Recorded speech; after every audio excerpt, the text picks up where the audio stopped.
열방을 제자 삼는 주님의 제자들을 꿈꾸는 돌단 침례교회입니다. 이 주님의 꿈을 이루기 위한 세 가지 비전이 있는데, 말씀과 성령으로 투명한 성도, 예수님 제자되어 비추는 교회, 생명의 복음으로 행복한 세상입니다. 이 비전을 통해서 주님의 명령에 순종하는 삶을 살면서 동시에 예수님의 재림과 성도의 부활을 소망하는 아름다운 공동체입니다. 오늘 주시는 생명의 말씀을 통해 새로워지고 다시 회복되며 믿음을 더 뿌리내리는 은혜의 시간이 되시길 기도드립니다.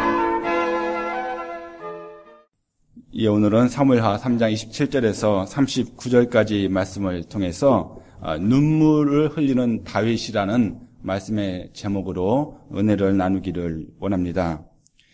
여러분 혹시 롤란드 헤이즈라는 분 혹시 아십니까? 이분은 흑인 가수입니다. 1887년부터 1977년까지 사신 분인데, 이분이 독일의 베를린에서 독창회를 갖게 됩니다. 이 독창회에 근데 모이던 사람들은 모두 다 백인들이었습니다. 그래서 이 헤이즈가 노래를 부르려고 하니까 이 객석에서 난리가 났습니다. 흑인은 저리 가라. 흑인이 무슨 노래냐. 검둥이는 단에서 내려와라. 그래서 어떤 물건을 던지는 사람도 있었습니다. 그 노래를 자신들이 들을 수 없다는 것이죠. 흑인이기 때문에. 그래서 헤이즈는 굉장히 치욕감을 그 순간 느끼게 됩니다. 그러면서 이 헤이즈도 너무나 화가 나니까 그 관객들을 향해서 욕을 내뱉었습니다. 그러면서 내가 여기서 노래를 도저히 못하겠다 하면서 뒤돌아서서 단상에서 내려오려고 하는데 롤란드 헤이즈 앞에 환상이 나타나게 됩니다. 그가 본 것은 무엇이었냐면요, 예수 그리스도께서 빌라도 법정에서 정말 그 사람들에게 욕을 먹고 그 사람들에게 모욕을 당하지만은 전혀 말씀하지 않고 가만히 계시는 예수님의 환상을 이 사람이 보게 됩니다. 그리고요, 헤이즈는요, 그 환상을 본 다음에 천중을 향해서 다시 돌아서게 됩니다. 그리고 고개를 숙이고 묵상을 하게 됩니다. 그리고 하나님께 기도합니다. 그리고 그의 눈에서는 눈물이 흐릅니다. 그리고 소란스럽던 청중도 그 모습을 보고서요, 조용히 숨을 죽이게 됩니다. 모두 다 조용히 입을 다문 조용한 순간이었습니다. 그렇게 10분이 지났을까요? 헤이즈는 다시 목소리를 가다듬고서요, 노래를 부르기 시작을 합니다. 사람들은 깊은 감동을 받게 됩니다. 청중을 뜨겁게 사로잡는 훌륭한 독창회가 되었습니다. 노래가 끝났을 때는 아니나 다를까 박수가 우레와 같이 터져 나왔습니다. 그러나 그 흑인 가수가 가졌던 이 10분의 이 순간은요, 이 묵상의 시간은 말할 수 없는 고통의 시간이었습니다. 사랑하는 성도 여러분, 우리도 살다 보면요, 내 마음과 다르게 다른 사람들로부터 편견과 오해를 받을 수 있다는 것입니다. 나는 그렇게 살지 않았음에도 불구하고 다른 사람으로부터 편견과 오해를 받을 수 있다는 것이죠. 오늘 본문은 그렇습니다. 이스라엘 초대 왕인 사울 왕이 죽은 후에 이제 다윗이 왕이 되기까지 과도기의 내용이 오늘 본문의 배경입니다. 이제 다윗이 금방 왕이 될 것 같았지만요, 이제 북쪽에는 사울의 아들인 이스보셋이 마하나임이라는 지역을 근거로 해서 그가 자리를 잡게 됩니다. 그리고 남쪽으로는요, 이 유다 지역에서는 다윗 왕이 요압이라는 장군을 중심으로 해서 그가 북쪽에 있는 이스라엘과 대적을 하게 됩니다. 그리고 그 두 나라 사이에서는 계속 전쟁이 끊이지를 않았습니다. 그런데요, 하나님의 뜻 가운데 북쪽에 있는 이 이스보셋의 이 세력은 점점점 사기가 꺾이게 됩니다. 그렇지만 이 남유다, 이 헤브론을 중심으로 한 이 지역에 있는 사람들은요, 점점점 사기가 높아져 가게 됩니다. 점점 강해져 가게 됩니다. 이때 이스보셋이라는 이 왕의 군대 장관이었던 아브넬이요 배신을 하게 됩니다. 그런데요, 이 아브넬이 자신이 살고자 했지만은 어이없이 이 다윗의 군대 장관이었던 이 요압에 의해서 죽임을 당하게 됩니다.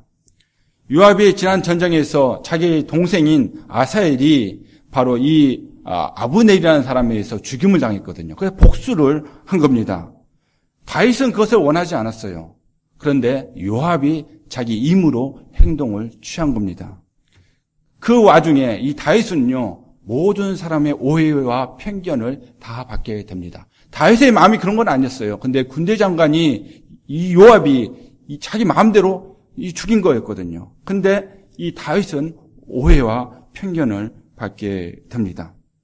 그래서 다윗은요, 자신의 무죄를 호소를 합니다.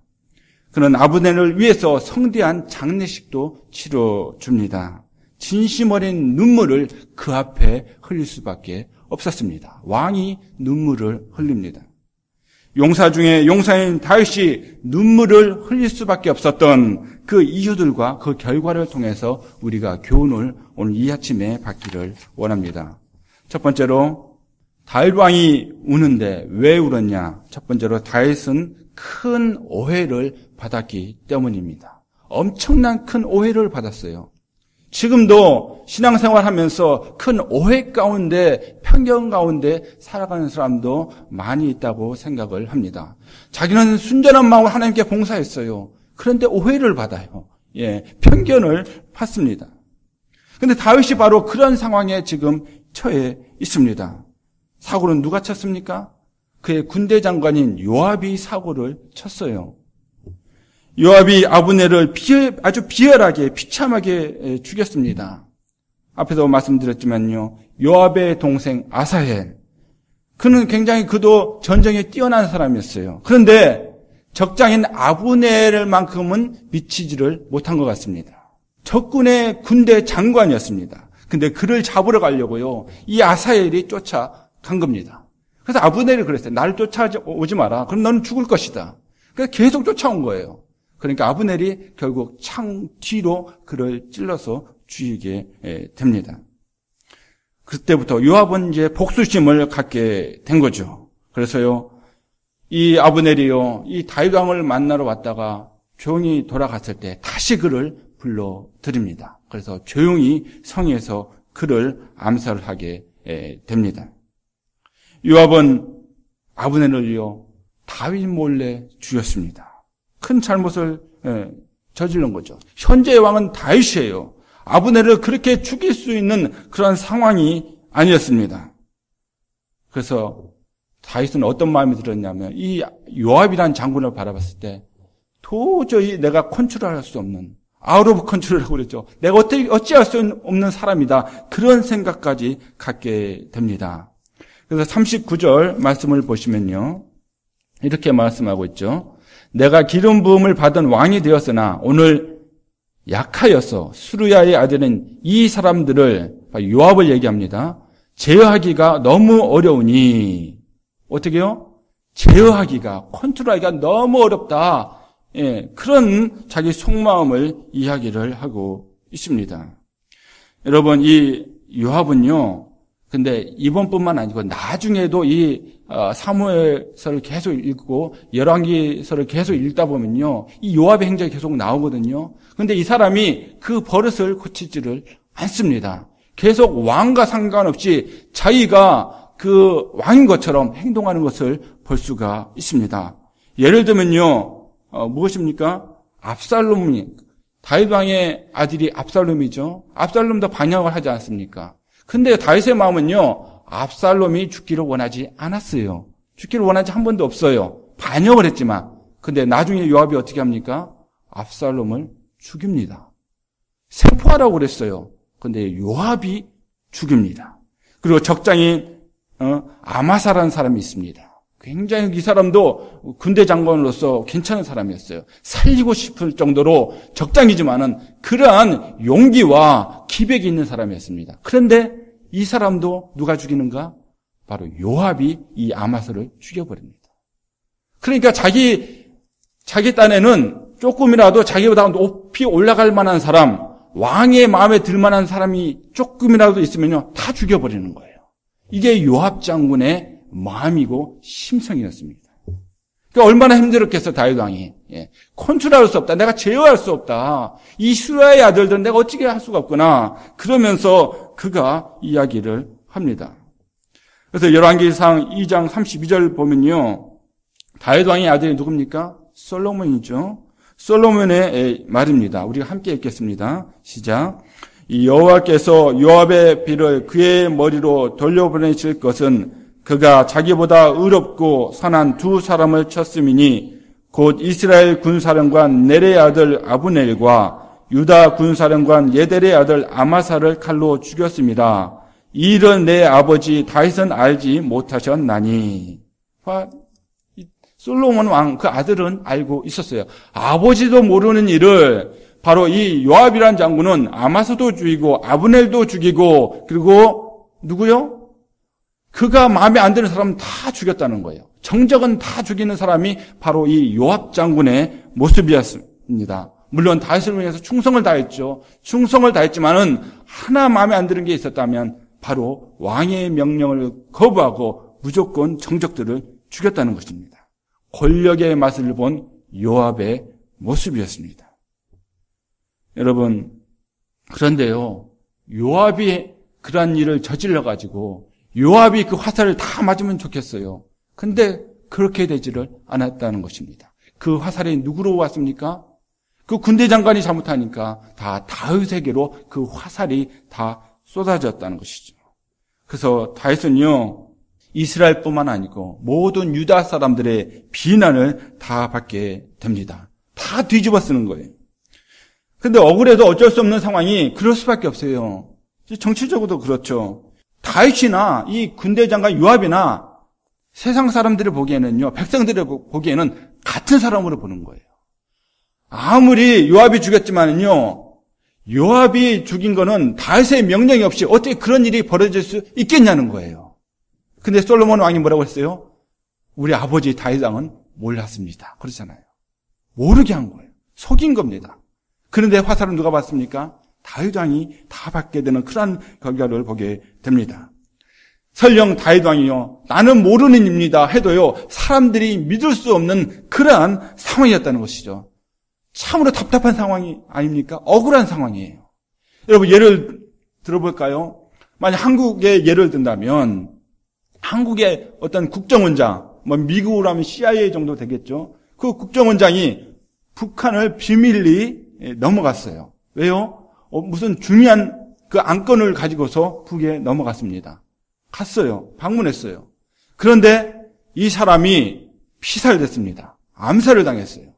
그러면 김정은이 만약에 지금 김정은이 거기 왕이니까 나는 모르는 일이에요 하면은 누가 그 사실을 믿겠냔 말이죠. 믿을 사람 아무도 없죠. 예. 최고의 통수권자가 지시 없이 정말 남쪽에서 넘어온 그 중요한 인물을 죽였는데 최고 통수권자의 그가 모르는 상태에서 그 일이 일어났다고 아무도 믿을 수 없다는 사실입니다.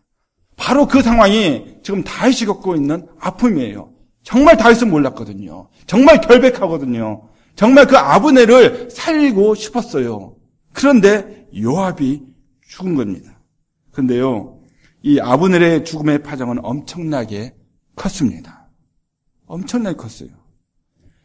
다윗은 계속 전쟁만 원한 전쟁광으로 오해를 살만했습니다. 자기의 백성들이나 마음을 돌린 북쪽 이스라엘 사람에게나 포악하고 인정 없는 왕으로 비춰졌을 것입니다. 다윗에게 닥쳐온 큰 위기였습니다. 바로 눈앞에 평화 통일을 앞두고 있었어요. 다윗은요, 몹시 침통했을 것입니다. 온 이스라엘 백성들의 비난과 원망을 한 몸에 받아야 되었기 때문입니다. 그래서 다윗은 이번 사태와 자신은 전혀 상관이 없다고 호소도 해봅니다. 28절 말씀 보시면요, 28절 말씀 시작이 어떻게 됩니까? 그 후에 다윗이 듣고 이렇게 말씀이 시작이 됩니다. 사건이 벌어진 다음에 다윗 왕은 들었다는 말씀입니다. 이건 사실이었습니다. 그러나 이것을 믿을 사람이 누가 있겠습니까? 하늘도 알고 땅도 알지만은요, 아무도 안 믿어주는 거예요. 얼마나 원통하겠습니까? 여러분, 그런 상황 겪어보신 적 있으십니까? 하늘만 알고 땅은 알아요. 근데 아무도 나를 믿어주질 않아요. 나는 결백한데.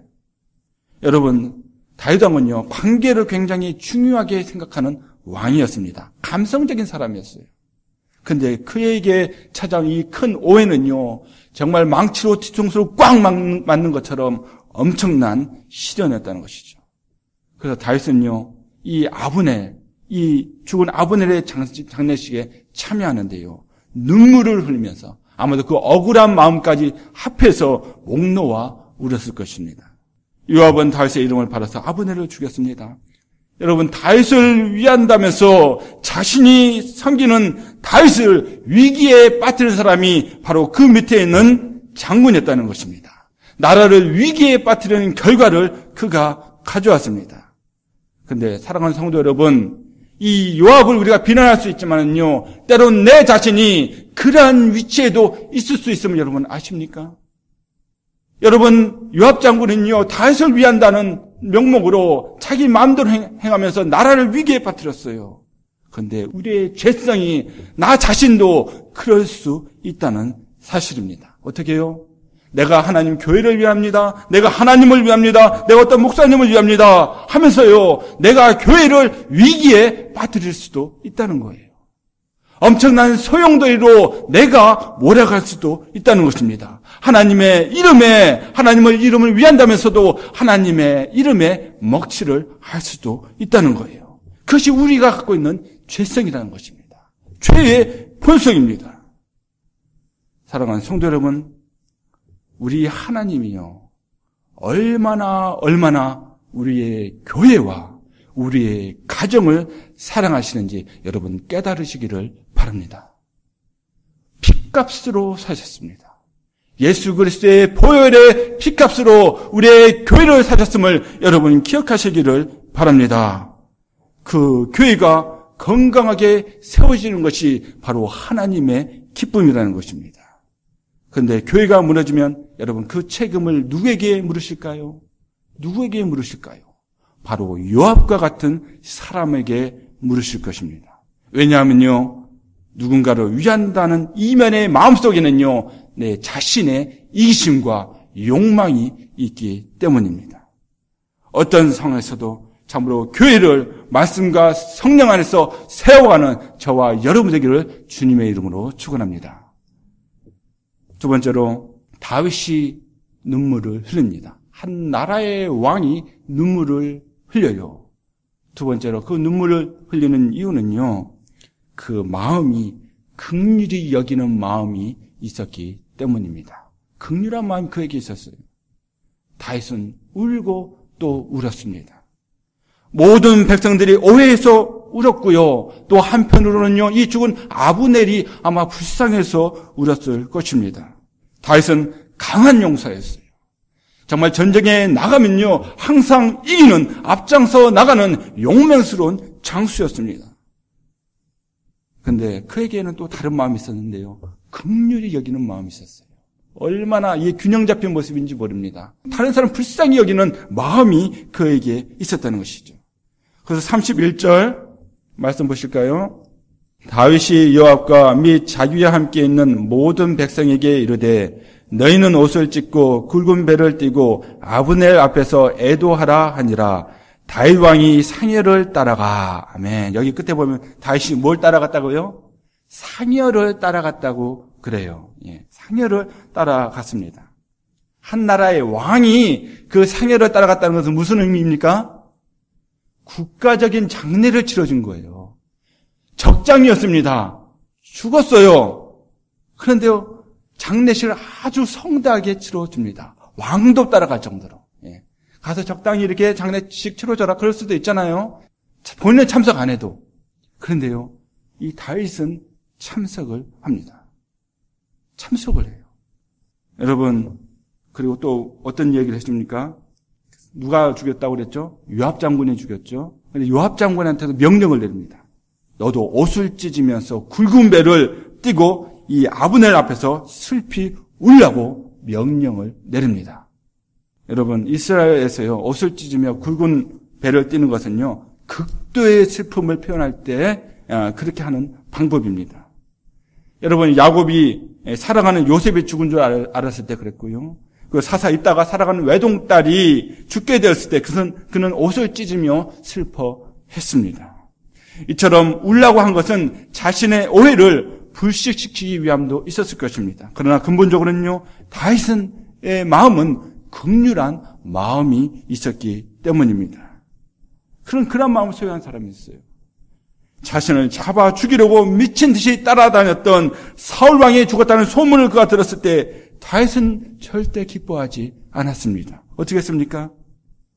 금식하며 울고 또 울었던 사람이 바로 다윗이었다는 것이죠.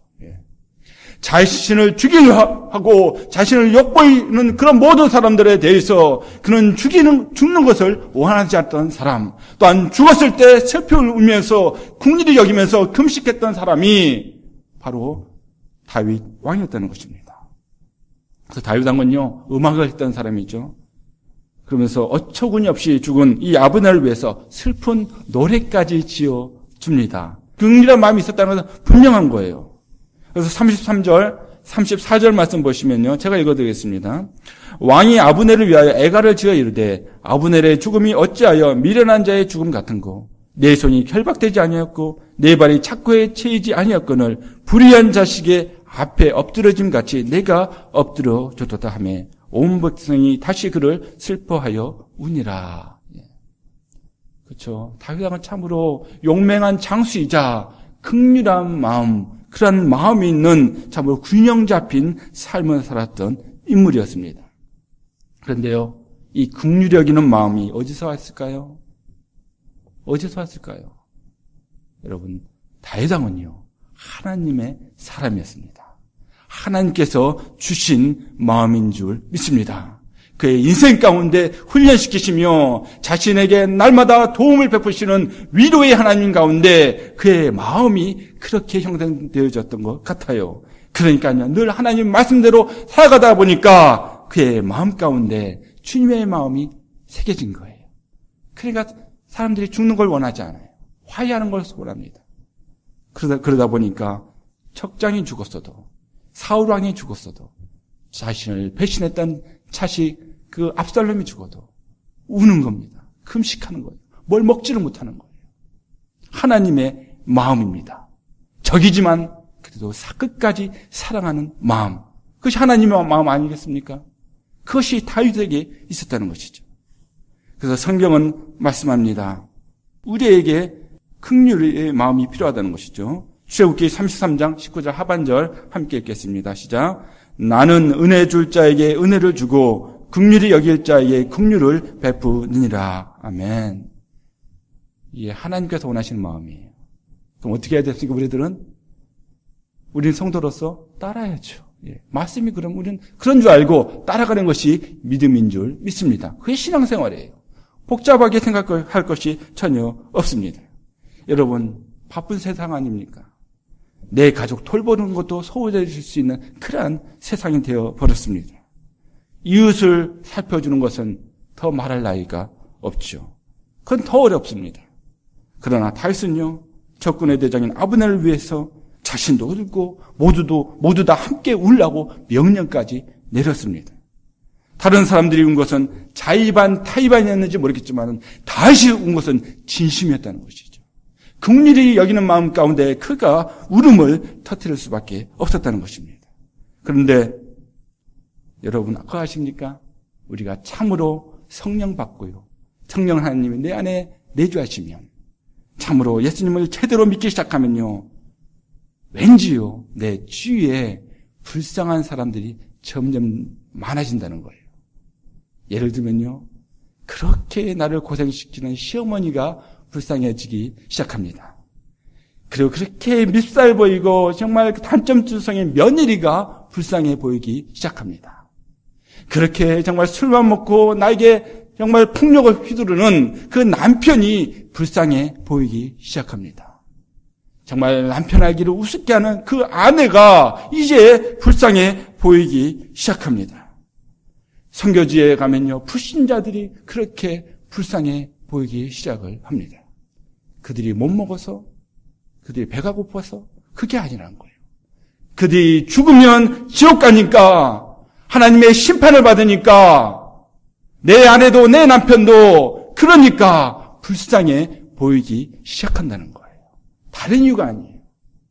그 심령을 보게 된다는 것입니다. 외형을 이제 보지 않게 된다는 거예요. 바로 예수님의 마음인 줄 믿습니다. 내 안에 성령께서 주시는 마음인 줄 믿습니다. 이러한 영적인 변화가 참으로 믿는 자에게 저는 나타난다고 믿습니다. 새로운 행복을 누리게 돼요. 세상 사람들이 알지 못하는 새로운 행복을 누리게 됩니다. 우리 마태복음 5장 7절 현대인의 성경에 있는 내용을 함께 읽어보겠습니다. 시작. 남을 불쌍히 여기는 사람들은 행복하다. 하나님도 그들을 불쌍히 여기실 것이다. 아멘. 누가 행복하다고요? 남을 불쌍히 여기는 사람들. 그 불쌍히 여기는 마음 누가 주시는 거라고요? 하나님께서 주시는 마음. 그런 사람 행복하고요. 바로 하나님께서 그들을 불쌍히 여기시고 나도 불쌍하게 여기실 줄 믿습니다. 하나님으로부터 긍휼히 여기는 마음을 배우시기를 바랍니다. 배워야 돼요. 큰 우주로 보면요, 우리는 어떤 사람들입니까? 정말 미물보다 못한, 먼지보다 못한 인간이 바로 우리의 존재가 아니겠습니까? 그런데요, 아무것도 아쉬운 것이 없으신 하나님이 우리를요, 긍휼히 여기셨습니다. 허물과 죄로 영이 죽어버릴 수밖에 없는데, 정말 망망대해서 허우적거리다가 빠져서 죽을 수밖에 없는데, 우리를 주님께서 긍휼히 여기신 줄 믿습니다. 우리를 사랑하신 줄 믿습니다. 우리를 구원하신 줄 믿습니다. 바로 하나님의 긍휼하심과 자비와 사랑입니다. 이 자비를 배우시기를 바랍니다. 그 눈으로, 하나님의 시각으로 그 사람들을 보시기를 바랍니다. 긍휼한 마음으로 우리의 손을 내미시기를 바랍니다. 그러면 하나님께서 더 큰 긍휼하심으로 우리를 도우신다고 약속을 하십니다. 하늘의 복을 받게 됩니다. 우리 시편 37편 26절 말씀 함께 읽겠습니다. 시작. 저는 종일토록 은혜를 베풀고 꾸어주니 그 자손이 복을 받는도다. 자, 잠언서 14장 21절. 그 이웃을 업신 여기는 자는 죄를 범하는 자요, 빈곤한 자는 불쌍히 여기는 자는 복이 있는 자니라. 아멘. 하나님의 말씀입니다. 우리가 불쌍히 여기는 자 하나님께서 축복해 주실 줄 믿습니다. 큰 오해 때문에 긍휼히 여기는 마음으로 왕인 다윗이 눈물을 흘렸습니다. 그리고 그의 진심, 그의 마음이 이제 통하게 됩니다. 그의 마음이 통하게 돼요. 그래서 진심을 결국 통하게 됨을 여러분 기억하시기를 바랍니다. 진심이 무엇입니까? 거짓은 없는 마음. 그것이 바로 진심이에요. 참 마음입니다. 다윗의 진심은요, 아브넬과의 약속을 지키려는 마음이었고, 아브넬의 죽음 앞에서 긍휼히 여기는 마음으로 흘리는 눈물 속에 녹아 있었습니다. 그래서 다윗은 큰 사고를 친 이 요압을 저주하는 말까지 내뱉을 수밖에 없었어요. 나쁜 짓을 했잖아요, 요압이. 그러니까 29절에 나와 있죠. 29절 말씀 보시면요. 그 죄가 요압의 머리와 그의 아버지의 온 집으로 돌아갈지어다. 또 요압의 집에서 백탁병자나 나병 환자나 지팡이를 의지하는 자나 칼에 죽는 자나 양식이 떨어진 자가 끊어지지 아니할지로다 하니라. 그래서 저주합니다. 요압 집안에 병들어 죽고 가르 맞아 죽고 굶어 죽는 사람이 계속 나오라는 저주의 말을 합니다. 요압이 실수는 하겠지만 이거 너무한 것 아닌가? 어떻게 하나님의 사람이 이런 저주의 말을 하는가? 그런 마음이 들 정도로 이 다윗이 그의 마음을 그렇게 저주로 퍼부어 버립니다. 그런데요, 이 요압 장군의 행위는요, 하나님 보시기에도 비열한 그러한 행위였습니다. 반역적인 행위였어요. 그의 야욕과 그 복수심이 정말 인간적인 그 육신이 작용을 해서 나쁜 짓을 했던 거죠. 그래서 다윗은 그러한 행위를 지지하지 않는다 하는 것을 공개적으로 말하는 것 뿐이었습니다. 여러분, 그 후에도요, 요압은 회개한 적이 없습니다. 회개하면 하나님 앞에 용서를 받죠. 그런데 회개한 적이 없어요. 요압은 다윗의 명령을 여러 차례 어기고 여러 정적들을 제거했습니다. 그런데 그것은 다윗의 마음이 아니었다는 것이죠. 다윗의 마음은 그렇지 않았어요. 다윗의 아브넬에 대한 진심 어린 행동은요, 그를 위한 금식도 주저없이 하게 만들었습니다. 이러한 다윗의 진실된 행동들, 일련의 행동들, 이 아브넬을 위한 이 행동들을 통해서요, 모든 오해와 의심이 이제 풀리게 됩니다. 북쪽에 있는 사람들이나 남쪽 유다에 있는 사람들이 이제 다윗 왕을 인정하는 그 결과를 맛보게 됩니다. 이 36절하고 37절인데요. 우리가 한번 보겠습니다. 진심이 통하면 이렇게 된다는 거예요. 자, 함께 읽겠습니다. 시작. 온 백성이 보고 기뻐하며 왕이 무슨 일을 하든지 무리가 다 기뻐하므로 이날에야 온 백성과 온 이스라엘이 넬의 아들 아브넬을 죽인 것이 왕이 한 것이 아닌 줄을 아니라. 아멘. 왕이 한 것이 아닌 줄 아니라. 여러분, 진심이 통합니다. 이 사실을 꼭 믿으시기를 바랍니다. 왕은 그것을 보여줬어요. 눈물을 흘리면서 보여줬어요. 아브넬의 장례식을 따라갑니다. 요압을 책망합니다. 잘못했다고 책망합니다. 이것을 백성들이 처음에는 의심했다는 거예요. 그런데 비로소 왕의 행동을 보고서 백성들이 이제 알게 되었습니다. 이제 왕이 하는 것을 보고서요, 이제 왕이 무엇을 하든지 내가 믿는다. 역시 우리 왕이야. 우리 왕은 멋있는 왕이야. 모든 사람들의 오해가 풀리게 되었다는 사실입니다. 이것이 무엇입니까? 바로 진실의 힘인 줄 믿습니다. 시간이 걸려요. 고통스럽습니다. 그 순간은 말할 수 없는 슬픔이, 눈물이 떨어질 수 있어요. 그런데 그 순간은 주님의 주시는 힘으로 지나다 보면요, 주님께서 해결해 주실 줄 믿습니다. 더 큰 신뢰를 얻는 사람으로 만들어줄 줄 믿습니다. 그래서요, 오히려 이러한 어려움은요, 다윗 왕이 더 견고한 나라를 만드는 밑거름이 된 줄 믿습니다. 여러분, 옛 속담에, 한국 속담에 그런 속담이 있죠. 예, 배밭에서 갓끈을 고쳐 매지 말고 참외밭에서 신발끈을 매지 말라고. 예. 그러니까 오해와 편견을 받는 행동을 하지 말라는 것이죠. 애초부터. 그런데요, 우리가 그렇게 조심해도 우리는 오해와 편견을 받을 수 있는 것이 현실입니다. 그렇죠? 그럴 땐 다윗 왕처럼 말보다 행동으로, 말을 안 믿어요, 사람들이. 어차피 안 믿어요. 삶으로, 행동으로 우리의 진심을 보여줄 필요가 있습니다. 더 열심히 하나님을 위해서 일하는 거예요. 더 열심히 그 사람을 위해서 기도해 주는 겁니다. 예. 그리고 거짓된 것에서는 잘못됐다고 얘기를 해줘야 돼요. 진심 있는 행동할 때 그 진심이 통하기 때문입니다.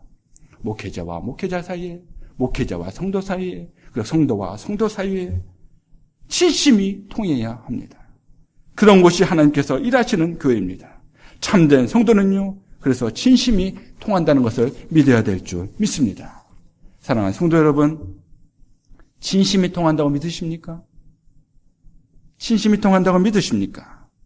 다윗은 오해받았지만요, 그는 고통을 참으면서 눈물을 흘리며 자신의 마음을 백성들에게 계속해서 전했습니다. 그리고 그 마음은 시간이 걸렸지만, 고통스러웠지만 그대로 전달이 되었습니다.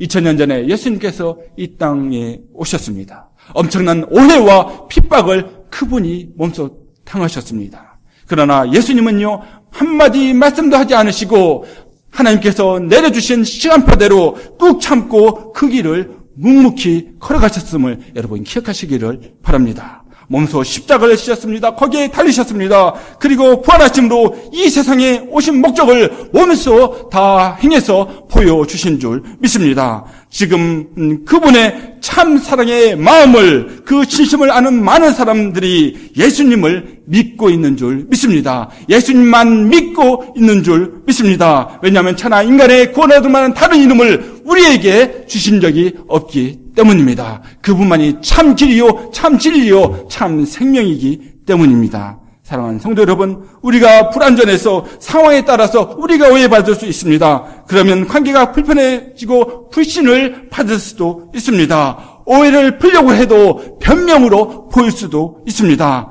그러한 난처한 상황에 당할 수도 있다는 것이죠. 혹시 그런 가운데 있다면 다시 한번 부탁을 드립니다. 참으로 진심이 통한다는 사실을 믿으시기를 바랍니다. 진심을 보여주시기를 바랍니다. 우리 하나님께서, 긍휼의 하나님께서 위로하고 도와주실 줄 믿습니다. 그렇게 살아간 저와 여러분 되기를 주님의 이름으로 축원합니다. 기도하시겠습니다. 오늘도 말씀에 온전히 순종하셔서 풍성한 삶을 살아가시기를 기도합니다. 열방을 제자 삼는 주님의 제자들 돌단 침례교회 예배 시간 말씀이었습니다. 사랑합니다. 축복합니다.